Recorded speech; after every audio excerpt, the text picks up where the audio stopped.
Cette semaine, EquiTV vous emmène dans le Nord-Pas-de-Calais à la rencontre de la plus belge des cavalières françaises ou la plus française des cavalières belges, Elisabeth Hardy. En fait, je suis née près de Lille, donc avec des parents belges, donc c'est pour ça que j'ai la nationalité belge. Mais c'est vrai que je vis dans cette région-là. Mais c'est la Belgique et la LEWB qu'elle a décidé de représenter en compétition dans sa discipline, l'endurance. Pas la plus prisée des disciplines équestres, Elisabeth était loin de s'y intéresser elle-même quand elle a débuté l'équitation à l'âge de 6 ans. Ah non, bah non, c'est vrai que quand on commence à monter à cheval, on voit tout de suite les premières disciplines, le jumping, le dressage. C'est sûr que l'endurance, on n'y pense pas tout de suite, mais j'ai eu la chance d'avoir un moniteur dans le club pour lequel je montais. Et du coup, c'est comme ça que je m'y suis mis petit à petit. C'est vrai que c'est une discipline totalement à part. C'est tout de suite ce qui me plaît, c'est d'être dehors et puis aussi le contact qu'on a avec nos chevaux. C'est vraiment c'est de la course, mais en plus long, voilà, c'est vraiment un monde totalement à part et c'est vraiment ce que j'aime bien. L'endurance n'est pas une discipline ordinaire, ne fût-ce que par le temps passé sur le cheval, en compétition ou à l'entraînement, un paramètre avec lequel il faut composer physiquement mais aussi en ce qui concerne l'emploi du temps, pas toujours facile à concilier avec ses études préparatoires à une école de commerce. J'ai pas de cavalier pour monter mes chevaux, entraîner mes chevaux, donc faut les entraîner nous-mêmes. Donc quand je commence le matin, soit j'essaye de monter tôt le matin ou tard le soir. C'est sûr que ça fait des grosses journées, mais c'est comme ça, c'est la passion. Voilà. C'est vrai que c'est beaucoup de temps. C'est vrai qu'en jumping ou en dressage, on passe 1 heure au grand maximum sur un cheval. Là, ici, c'est minimum 1 heure et demie. Et après, parfois, ça peut prendre la journée. Donc, ouais, c'est pas évident. Il faut savoir jongler entre les études et les entraînements. Et bon, quand on veut, on peut. Mais les sacrifices sont vite oubliés quand les résultats sont à la clé. Les plus belles courses que j'ai pu faire, c'était quand même les championnats. J'avais fait les championnats d'Europe en Allemagne à Creuse, où on finit deuxième en équipe. Donc ça, c'était un super souvenir. Après, il y a eu les championnats du monde à Abu Dhabi, où je finis 9e en individuel, première européenne, avec vraiment un cheval exceptionnel. Le jour même, on ne se rend pas trop compte de ce qu'on a fait, parce que c'est tellement dur, en plus là-bas, sous la chaleur, etc. On ne se rend pas trop compte. C'est après, par la suite, on est quand même fiers du résultat qu'on a pu faire, parce que c'est des heures de travail, donc on est fiers, quoi. Le cheval, suite à ses bons résultats, a été vendu et s'est révélé être un champion, une donne avec laquelle aussi doit composer le cavalier, même si c'est loin d'être facile. Ah non, c'est sûr, surtout quand c'est des chevaux un peu spéciaux, souvent comme ça, auxquels on s'y attache assez facilement. Donc non, c'est sûr que c'est difficile. Derrière, il y a les propriétaires qui nous donnent des chevaux et bon, il faut savoir vivre un peu de ça. Et c'est ce qui fait vivre notre sport. Donc c'est les aléas du sport bien sûr, mais après ça fait vivre tout ce qu'il y a derrière, quoi. Heureusement pour Elisabeth, il y a des successeurs à Quercico du Courtiseau.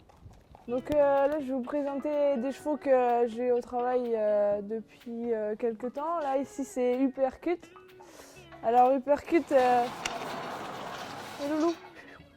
Uppercut, c'est un cheval qui prend 7 ans. Je l'ai eu l'année des 6 ans. Il a fait tout le circuit jeunes chevaux en France. Donc ça, il a fait toutes ses qualifications en France comme il faut, etc. Et je pense que c'est un cheval d'avenir. Donc cette année, il va faire 120, on va essayer de le qualifier 120 km. Et c'est un cheval que j'apprécie beaucoup. Enfin, on s'entend bien tous les deux. Voilà. C'est un cheval très dans le sang, petit mais dans le sang. Et voilà, c'est vraiment ce que j'aime bien chez lui.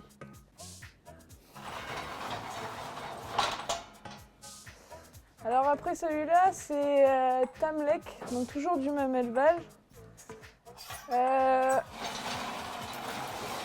Celui-là, il a un peu plus d'expérience, il prend 8 ans, il est déjà qualifié l'année dernière, mais pas avec moi. Voilà, ce cheval-là, c'est un nouveau que j'ai au travail.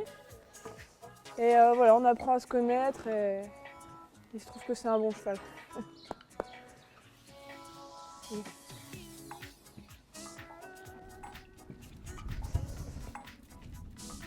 Alors ici c'est Sheima. Alors ça c'est un petit bijou.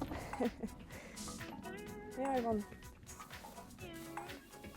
Alors c'est une grande belle jument que j'ai eue au travail au mois de septembre dernier. Voilà, c'est une vraie jument, comme elle peut le voir, elle peut le montrer. Assez délicate à monter, mais pour moi c'est vraiment un de mes grands espoirs. Et c'est une jument qui a une grosse galopade. Et voilà, c'est vraiment un de mes plus grands espoirs pour cette année. On essaye de monter les chevaux 4, 5 fois, 6 fois par semaine quand même. On dit souvent c'est minimum 1h30. Alors après, on monte en intensité plus on approche de la course. Et après, on intègre des séances de plage, de galop, etc. Plus on approche de la course, plus on monte en intensité. C'est ce qui est sympa en endurance, voilà, c'est qu'il faut avoir quand même un savoir-faire, connaître comment est-ce qu'on peut amener tel cheval au top au jour J, quoi. Les heures d'entraînement se succèdent alors, parfois sous les yeux du propriétaire du haras de la Folie et entraîneur d'Elisabeth. Le feeling, je pense que ça la résume bien. Et puis pétillante, agréable et très sympathique. C'est une fille épatante, on a vraiment plaisir à travailler avec elle. Elle est très professionnelle au niveau chevaux, elle a du feeling et ça c'est vraiment appréciable, quoi. Très légère en selle, qui se fait oublier par son cheval, je pense. Et ça, c'est sa première qualité, de se faire un peu oublier. Et puis, en toutes circonstances, ça va bien. Même avec une jument un petit peu chaude comme là-bas, on n'a pas trop de soucis, quoi. Si le but premier de cette écurie spécialisée dans les chevaux de course et d'endurance est la commercialisation, la cavalière de 20 ans ne perd pas pour autant ses objectifs sportifs, avec un rêve, participer un jour aux Jeux mondiaux et pourquoi pas y briller. Ça fait toujours rêver. On se dit peut-être qu'un jour, j'aurai le cheval pour faire ça, et c'est sûr, c'est des rêves. Ouais. Accessible, bien sûr, j'espère qu'un jour ça arrivera. Ouais.